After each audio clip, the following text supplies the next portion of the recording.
What's been a red-hot year for IPOs stumbled as trade tensions ratcheted up in early May, driving markets down in the days ahead of Uber's IPO. One of the most anticipated IPOs in years quickly turned into a major disappointment, declining nearly 20% in its first few days of trade. Ride-sharing rival Lyft continued its downward trajectory, down nearly 20% as broader markets got nervous. Shares of other newly public unicorns were hit too, but they have been far more immune to trade jitters, firmly holding on to gains from their IPO prices. Zoom shares have more than doubled from its IPO price, same for PagerDuty, and Pinterest holding on to gains of more than 50%. Beyond Meat shrugged off jitters entirely as it continued its march upwards and has more than tripled from its IPO price. All right, that was CNBC's Deidre Bosa. Let's take a look at the latest unicorn to go public, and that would be Uber. Bears now have the ability to short the stock, but is there demand to do that? Leslie Picker joins us with more. Leslie. Hey, Melissa, really interesting. Uber stock is actually one of the easiest and cheapest IPOs to borrow and sell short. Short sellers are paying fees around 2.5% to short Uber, according to data by IHS Markit. At this point, after Lyft's IPO, traders were paying 100% annualized fees to short. After Facebook's IPO in 2012, brokers were charging 40%, and Twitter and Snap were each in the mid-teens days after their debuts in 2013 and 2017. So what's driving this lack of bearishness surrounding Uber? Well, for one, there is this interesting pair trade emerging. Investors subject to a lockup in Uber will short Lyft as a hedge and vice versa, but Uber, of course, has far more long investors than Lyft does, meaning shorting Lyft as a hedge has much more demand. Uber also has a much larger float or number of shares available for trading. Only 7% is out on loan to be sold short, compared with 2/3 of Lyft's float. Uber shares plummeted out of the gate as well and still haven't really found their way back to that IPO price.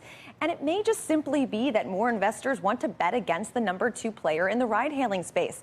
That said, one big hedge fund manager I spoke with was bearish on the Uber deal from the very beginning, but he's too nervous to short the stock due to all of the volatility surrounding the name and, of course, the stock price so far.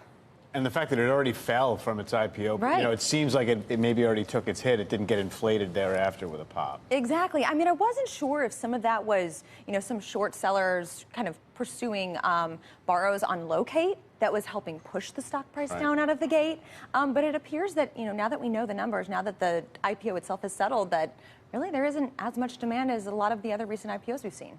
And $8 billion worth of stock to go around. It's a lot. Although Facebook had $16 billion out of the gate. So yeah, but Facebook, he ended up making money. Exactly. Eventually, Facebook looked better on its balance sheet when it went public. Yes. Which is a big difference absolutely. from Uber. But they went out at a $100 billion valuation, and 6 months straight down, and then it's been nothing but winning for the most part. $8 billion is a lot of money. Absolutely. A lot of money. And you got to give them credit that somebody put $8 billion into it. That's worth attention. But what you're talking about here is trading 2 pieces of paper. Nothing to do with the underlying business. Right. Nothing. Right. Okay. And I think that's where there needs to be some focus. Does this close the window, Eric, in your view, for IPOs? No, I think, listen, I mean, I think there's just been a lot of noise around this particular company. And I think Ken's right. I mean, the underlying company is the issue here. And I know that if you look at the broader sort of market and what we're seeing at Moelis & Company, there was a slow start to the year, but, M&A is slightly up, but really because of big deals. I think a lot of the volatility has impacted this, but I think more so in this instance, it's about the company itself. So. Look, the fact of the matter is, some people had $8 billion that they were willing to throw into this thing. And apparently, the more money you lose, the higher your stock goes. So they got $8 billion to lose. And off we go to the races. So it's going to go to a new high. $25 billion before that in the private market. I mean, look, I'm old-fashioned. I like dividends. And you don't get dividends unless you get earnings, okay? But so what I don't understand is this dynamic.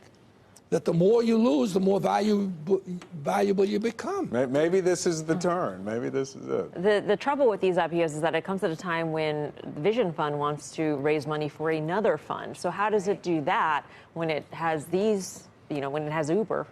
like, you know what, we want some more money here. Right. And I think that's the question is where do you put it? And how does the supply-demand dynamic of just all of this fundraising and all of this cash that's sloshing around in Silicon Valley help inflate these values? And how does, you know, if you could call Uber's IPO a reckoning, how does that translate then into the private market activity and, you know, some potential valuation resets that we could see? Look, the one thing it confirms is that money is cheap.